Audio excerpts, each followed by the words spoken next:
নমস্কার বন্ধুরা, স্বাগতম তোমাদের প্রিয় চ্যানেল কলমের গল্পে। আজ আমরা শুনব রবীন্দ্রনাথ ঠাকুরের আরও একটি গল্প, ত্যাগ। এই গল্পে দেখব সমাজ ও স্বামী স্ত্রীর সম্পর্কের মধ্যে কঠিন সংগ্রাম, অবশেষে কে জয়ী হয়। এই গল্প যেন বর্তমান দিনের সিনেমাকেও হার মানায়। চলুন দেরি না করে আজকের গল্প শুরু করি। ত্যাগ, রবীন্দ্রনাথ ঠাকুর। ফাল্গুনের প্রথম পূর্ণিমায় আম্রমুকুলের গন্ধ লইয়া নব বসন্তের বাতাস বহিতেছে। পুষ্করিণী তীরের একটি পুরাতন লিচু গাছের ঘন পল্লবের মধ্য হইতে একটি নিদ্রাহীন অশান্ত পাপিয়ার গান মুখুজ্জিতে বাড়ির একটি নিদ্রাহীন শয়নগৃহের মধ্যে গিয়া প্রবেশ করিতেছে। হেমন্ত কিছু চঞ্চলভাবে কখন তাহার স্ত্রীর কেশগুচ্ছ চুল খোপা হইতে বিশ্লিষ্ট করিয়া লইয়া আঙুলে জড়াইতেছে, কখনো তাহার বালাতে চুড়িতে সংঘর্ষ করিয়া ঠুং ঠুং শব্দ করিতেছে, কখনো তাহার মাথার ফুলের মালাটা টানিয়া স্বস্থান চ্যুত করিয়া তাহার মুখের উপর আনিয়া ফেলিতেছে। সন্ধ্যাবেলাকার নিস্তব্ধ ফুলের গাছটিকে সচেতন করিয়া তুলিবার জন্য বাতাস যেমন একবার এপাশ হইতে একবার ওপাশ হইতে একটু আধটু নাড়াচাড়া করিতে থাকে, হেমন্তের কতকটা সেই ভাব। কিন্তু কুসুম সম্মুখের চন্দালোক প্লাবিত অসীম শূন্যের মধ্যে দুই নেত্রকে নিমগ্ন করিয়া দিয়া স্থির হইয়া বসিয়া আছে। স্বামীর চাঞ্চল্য তাহাকে স্পর্শ করিয়া প্রতিহত হইয়া ফিরিয়া যাইতেছে। অবশেষে হেমন্ত কিছু অধীরভাবে কুসুমের দুই হাত নাড়া দিয়ে বলিল, কুসুম, তুমি আছো কোথায়? তোমাকে যেন একটা মস্ত দূরবীন কষিয়া বিস্তর ঠাউর করিয়া বিন্দু মাত্র দেখা যাইবে, এমনই দূরে গিয়া পড়িয়াছ। আমার ইচ্ছা তুমি আজ একটু কাছাকাছি এসো, দেখো দেখি কেমন চমৎকার রাত্রি। কুসুম শূন্য হইতে মুখ ফিরাইয়া লইয়া স্বামীর মুখের দিকে রাখিয়া কহিল, এই জ্যোৎস্না রাত্রি, এই বসন্তকাল, সমস্ত এই মুহূর্তেই মিথ্যা হইয়া ভাঙিয়া যাইতে পারে এমন একটা মন্ত্র আমি জানি। হেমন্ত বলিল, যদি জানো তো সেটা উচ্চারণ করিয়া কাজ নাই, বরং এমন যদি কোনো মন্ত্র জানা থাকে যাহাতে সপ্তাহের মধ্যে 3-4টে রবিবার আসে, কিংবা রাত্রিটা বিকাল 5টা-5:30 পর্যন্ত টিকিয়া যায়, তো তাহা শুনিতে রাজি আছি। বলিয়া কুসুমকে আরও একটু টানিয়া লইতে চেষ্টা করিল।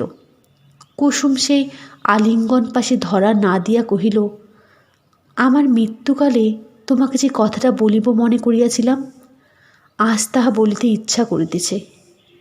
আজ মনে হইতেছে তুমি আমাকে যত শাস্তি দাও না কেন আমি বহন করিতে পারিব। শাস্তি সম্বন্ধে জয়দেব হইতে শ্লোক আওড়াইয়া হেমন্ত একটা রসিকতা করিবার উদ্যোগ করিতেছিল। এমন সময়ে শোনা গেল একটা ক্রুদ্ধ চটি জুতার চটাচট শব্দ নিকটবর্তী হইতেছে। হেমন্তের পিতা হরিহর মুখুজ্জের পরিচিত পদশব্দ।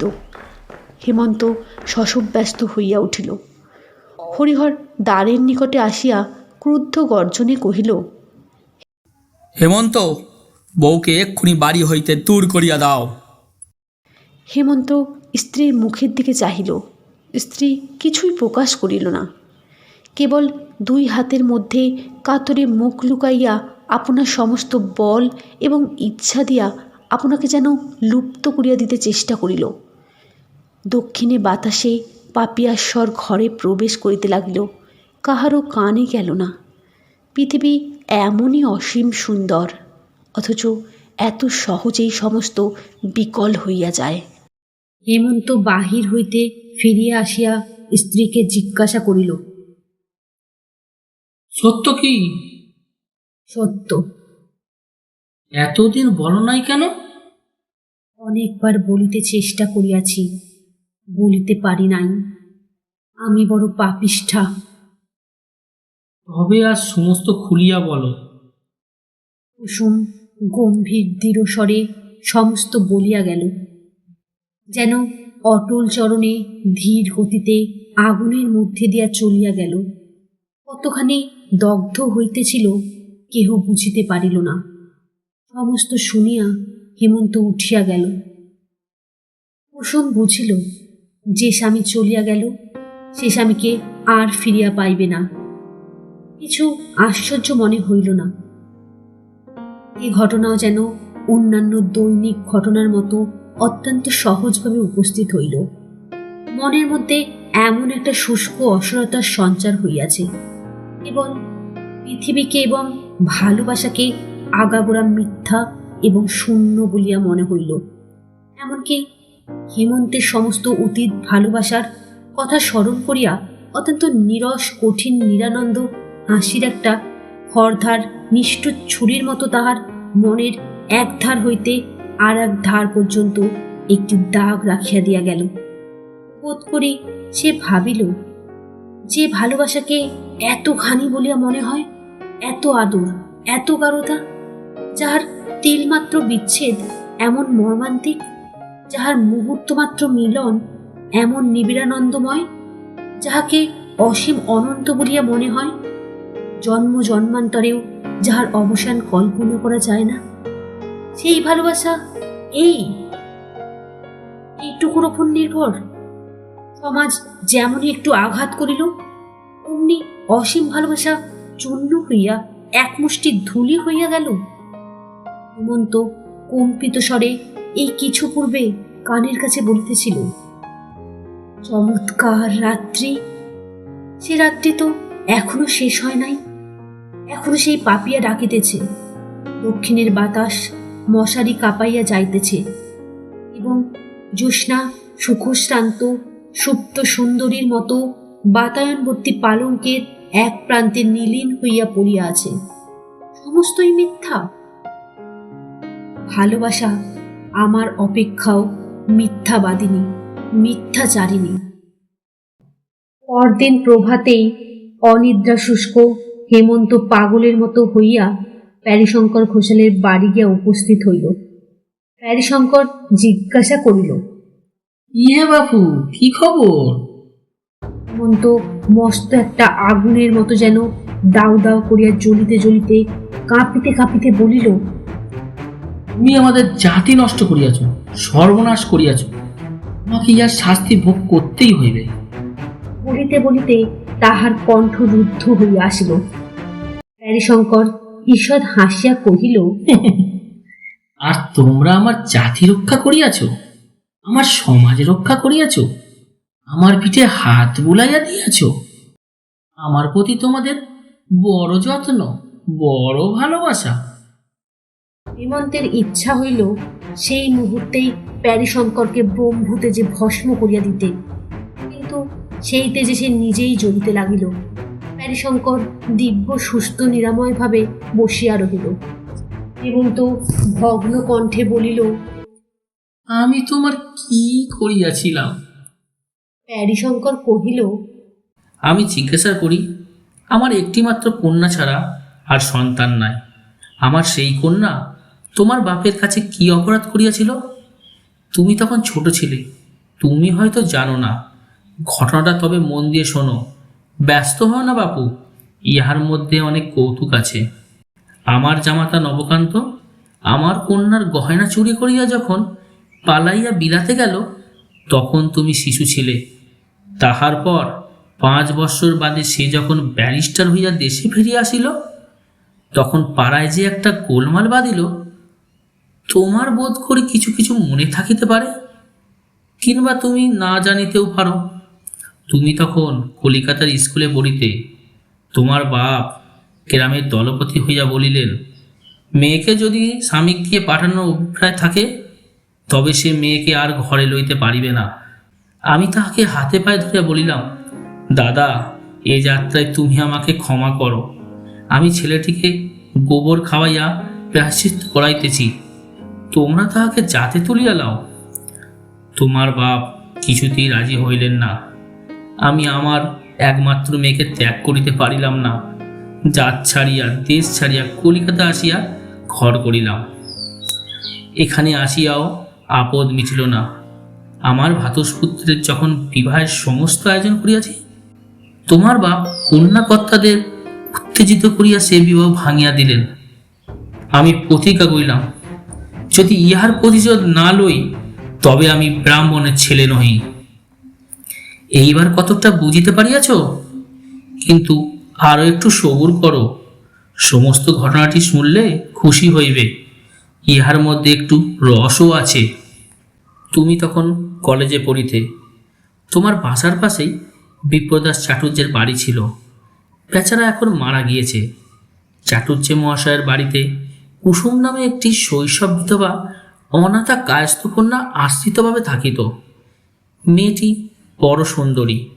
বুড়ো ব্রাহ্মণ কলেজের ছেলেদের দৃষ্টিপাত হইতে তাহাকে সংবরণ করিয়া রাখিবার জন্য কিছু দুশ্চিন্তাগ্রস্ত হইয়া পড়িয়াছিল। কিন্তু বুড়ো মানুষকে ফাঁকি দেওয়া একটি মেয়ের পক্ষে কিছুই শক্ত নয়। মেয়েটি প্রায় কাপড় শুকাইতে দিতে ছাদে উঠিত, এবং তোমারও বোধ করি ছাদে না উঠিলে পড়া মুখস্থ হইত না।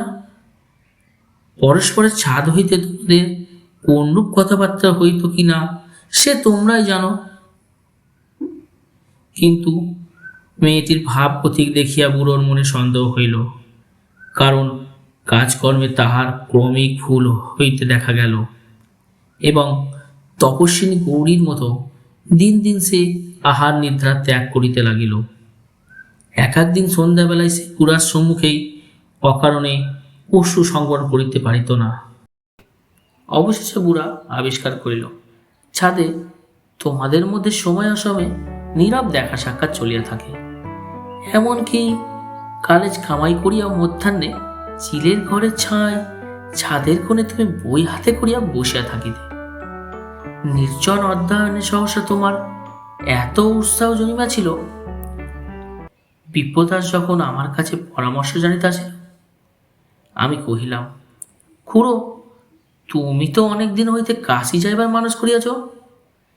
মেয়েটিকে আমার কাছে রাখিয়া তীর্থবাস করিতে যাও, আমি তাহার ভার লইতেছি। বিপ্রদাস তীর্থে গেল। আমি মেয়েটিকে শ্রীপতি চাটুর্যের বাসায় রাখিয়া তাহাকেই মেয়ের বাপ বলিয়া চালাইলাম। তাহার পর যা হইল তোমার জানা আছে। তোমার কাছে আগাগোড়া সব কথা খোলসা করিয়া বলিয়া বড় আনন্দ লাভ করিলাম। এ যেন একটি গল্পের মতো। ইচ্ছা আছে সমস্ত লিখা একটি বই করিয়া ছাপাইব। আমার লেখা আসে না। আমার ভাইফোঁটা নাকি শুনিতেছি একটু আধটু লেখে, তাহাকে দিয়া লেখাইবার মানুষ আছে, কিন্তু তোমাতে তাহাতে মিলিয়া লিখিলে সবচেয়ে ভালো হয়, কারণ গল্পের উপসংহারটি আমার ভালো করিয়া জানা নাই। হেমন্ত প্যারীশঙ্করের এই শেষ কথাগুলিতে বড় একটা কান্না দিয়া কহিল, কুসুম এই বিবাহে কোনো আপত্তি করে নাই? প্যারীশঙ্কর কহিলেন, আপত্তি ছিল কিনা বোঝা বাড়ি শক্ত। জানো তো বাপু, মেয়ে মানুষের মন যখন না বলে তখন হাঁ বুঝিতে হয়। প্রথমে তো দিন কতক নতুন বাড়িতে আসিয়া তোমাকে না দেখিতে পাইয়া কেমন পাগলের মতো হইয়া গেল। তুমিও দেখিলাম কোথা হইতে সন্ধান পাইয়াছ। প্রায় বই হাতে করিয়া কলেজের যাত্রা করিয়া তোমার পথ ভুল হইত, এবং শ্রীপতির বাসার সম্মুখে আসিয়া কি যেন খুঁজিয়া বেড়াইতে। ঠিক যে প্রেসিডেন্সি কলেজের রাস্তা খুঁজিতে তাহা বোধ হইত না, কারণ ভদ্রলোকের বাড়ির জানালার ভিতর দিয়া কেবল পতঙ্গ এবং উন্মাদ যুবকদের হৃদয়ের পথ ছিল মাত্র। দেখিয়া শুনিয়া আমার বড় দুঃখ হইল। দেখিলাম তোমার পড়ার বড়ই ব্যাঘাত হইতেছে, এবং মেয়েটিরও অবস্থা সংকটাপন্ন। একদিন কুসুমকে ডাকিয়া লইয়া কহিলাম, বাছা, আমি বুড়া মানুষ, আমার কাছে লজ্জা করিবার আবশ্যক নাই, তুমি যাহাকে মনে মনে প্রার্থনা করো আমি জানি, ছেলেটিও মাটি হইবার জো হইয়াছে। আমার ইচ্ছা তোমাদের মিলন হয়। শুনিবা মাত্র কুসুম একেবারে বুক ফাটিয়া কাঁদিয়া উঠিয়া এবং ছুটিয়া পালাইয়া গেল। এমনই করিয়া প্রায় মাঝে মাঝে সন্ধ্যাবেলায় শ্রীপতির বাড়ি গিয়া কুসুমকে ডাকিয়া তোমার কথা পারিয়া ক্রমেই তার লজ্জা ভাঙিলাম। অবশেষে প্রতিদিন ক্রমিক আলোচনা করিয়া তাহাকে বুঝাইলাম যে বিবাহ ব্যতীত পথ দেখি না, তাছাড়া মিলনের আর কোনো উপায় নাই। কুসুম কহিল, কেমন করিয়া হইবে? আমি কহিলাম, তোমাকে কুলিনের মেয়ে বলিয়া চালাইয়া দিব। অনেক বিতর্কের পর সে এ বিষয়ে তোমার মত জানিতে কহিল। আমি কহিলাম, ছেলেটা একে খেপিয়া যাইবার জো হইয়াছে, তাহাকে আবার এই সকল গোলমালের কথা বলিবার আবশ্যক কি? কাজটা বেশ নিরাপত্তে নিশ্চিন্তে নিষ্পন্ন হইয়া গেলেই সকল দিকেই সুখের হইবে। বিশেষত এই কথা যখন কখনো প্রকাশ হইবার কোন সম্ভাবনা নাই, তখন বেচারাকে কেন গায়ে পড়িয়া চিরজীবনের মতো অসুখী করা? কুসুম বুঝিল কি বুঝিল না আমি বুঝিতে পারিলাম না। কখনো কাঁদে, কখনো চুপ করিয়া থাকে।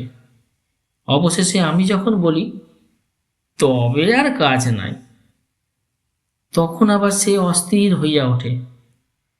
এইরূপ অবস্থায় শ্রীপতিকে দিয়া তোমাকে বিবাহের প্রস্তাব পাঠায়। দেখিলাম সম্মতি দিতে তোমার তিল মাত্র বিলম্ব হইল না। তখন বিবাহের সমস্ত ঠিক হইল। বিবাহের অনতিপূর্বে কুসুম এমনই বাকিয়া দাঁড়াইল, তাহাকে আর কিছুতেই বাগাইতে পারি না। সে আমার হাতে পায়ে ধরে বলে, ইহাতে কাজ নাই জ্যাঠামশাই।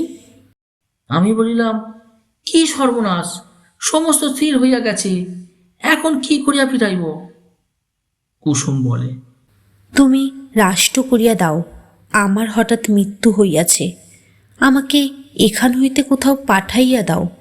আমি বলিলাম, তা হইলে ছেলেটির দশা কি হইবে? তাহার বহুদিনের আশা কাল পূর্ণ হইবে বলিয়া সে স্বর্গে চড়িয়া বসিয়াছে। আজ আমি হঠাৎ তাহাকে তোমার মৃত্যু সংবাদ পাঠাইব, আবার তাহার পরদিন তোমাকে তাহার মৃত্যু সংবাদ পাঠাইতে হইবে, এবং সেই দিন সন্ধ্যাবেলায় আমার কাছে তোমার মৃত্যু সংবাদ আসিবে। আমি কি এই বুড়া বয়সে স্ত্রী হত্যা ব্রহ্ম হত্যা করিতে বসিয়াছি? তাহার পর শুভ লগ্নে বিবাহ সম্পন্ন হইল। আমি আমার একটা কর্তব্যদায় হইতে অব্যাহতি পাইয়া বাঁচিলাম। তাহার পর কি হইল তুমি জানো? হেমন্ত কহিল, আমাদের যাহা করিবার তা করিলেন, আবার কথাটা প্রকাশ করিলেন কেন? প্যারীশঙ্কর কহিলেন, দেখিলাম তোমার ছোট ভগ্নির বিবাহের সমস্ত স্থির হইয়া গেছে। তখন মনে মনে ভাবলাম, একটা ব্রাহ্মণের জাত মারিয়াছি, কিন্তু সে কেবল কর্তব্য বোধে।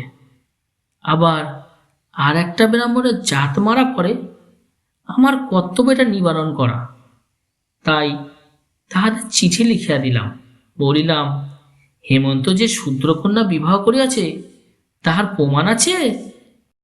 হেমন্ত বহু কষ্টে ধৈর্য সম্বরণ করিয়া কহিল, এই যে মেয়েটিকে আমি পরিত্যাগ করিব, ইহার দশা কি হইবে আপনি আগে আশ্রয় দিবেন। প্যারীশঙ্কর কহিলেন, আমার যাহা কাজ তাহা করিয়াছি, এখন পরের পরিত্যক্ত স্ত্রীকে পোষণ করা আমার কর্ম নয়। ওরে, হেমন্ত বাবুর জন্য বরফ দেয়া এক গ্লাস ডাবের জল লইয়া আয়, আর পান আনিস। হেমন্ত এই সুশীতল আতিথ্যের জন্যে অপেক্ষা না করিয়াই চলিয়া গেল। কৃষ্ণপক্ষের পঞ্চমী, অন্ধকার রাত্রি, পাখি ডাকিতেছে না। পুষ্করিণীর ধারের লিচু গাছটি কালো চিত্রপটের উপর গাঢ়তর দাগের মতো লেপিয়া গেছে।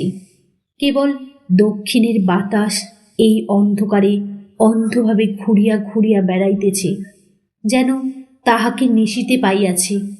আর আকাশের তারা নির্নিমেষ সতর্ক নেত্রে প্রাণপণে অন্ধকার ভেদ করিয়া কি একটা রহস্য আবিষ্কার করিতে প্রবৃত্ত আছে। শয়নগৃহে দীপ জ্বালা নাই। হেমন্ত বাতায়নের কাছে খাটের উপরে বসিয়া সম্মুখের অন্ধকারের দিকে চাহিয়া আছে। কুসুম ভূমিতলে দুই হাতে তাহার পা জড়াইয়া পায়ের উপরে মুখ রাখিয়া পড়িয়া আছে। সমস্ত যেন স্তম্ভিত সমুদ্রের মতো স্থির হইয়া আছে, যেন অনন্ত নিশীথিনীর উপর অদিষ্ট চিত্রকর এই একটি চিরস্থায়ী ছবি আঁকিয়া রাখিয়াছে। চারিদিকে প্রলয়, মাঝখানে একটি বিচারক এবং তাহার পায়ের কাছে একটি অপরাধিনী। আবার চটি জুতার শব্দ হইল। হরিহর মুখুজ্জে দ্বারের কাছে আসিয়া বলিলেন, অনেকক্ষণ হইয়া গিয়াছে, আর সময় দিতে পারি না। মেয়েটাকে ঘর হইতে দূর করিয়া দাও। কুসুম এই স্বর শুনিবা মাত্র একবার মুহূর্তের মতো চিরজীবনের স্বাদ মিটাইয়া হেমন্তের দুই পা দ্বিগুণতর আবেগে চাপিয়া ধরিল। চরণ চুম্বন করিয়া পায়ের ধুলা মাথায় লইয়া পা ছাড়িয়া দিল। হেমন্ত উঠিয়া গিয়া পিতাকে বলিল, আমি স্ত্রীকে ত্যাগ করিব না। হরিহর গর্জিয়া উঠিয়া কহিল, জাত খোয়াইবি? হেমন্ত কহিল, আমি জাত মানি না। তবে তুই শুদ্ধ দূর হয়ে যা। এতক্ষণ চলছিলেন রবীন্দ্রনাথ ঠাকুরের আর একটি অসাধারণ গল্প, ত্যাগ। সমাজ ও ভালোবাসার লড়াইয়ে ভালোবাসারই জিত হয়। গল্পটি কেমন লাগলো অবশ্যই বলবেন। যদি গল্পটি ভালো লেগে থাকে তাহলে লাইক করুন, শেয়ার করুন এবং আমাদের চ্যানেল কলমের গল্প সাবস্ক্রাইব করতে ভুলবেন না।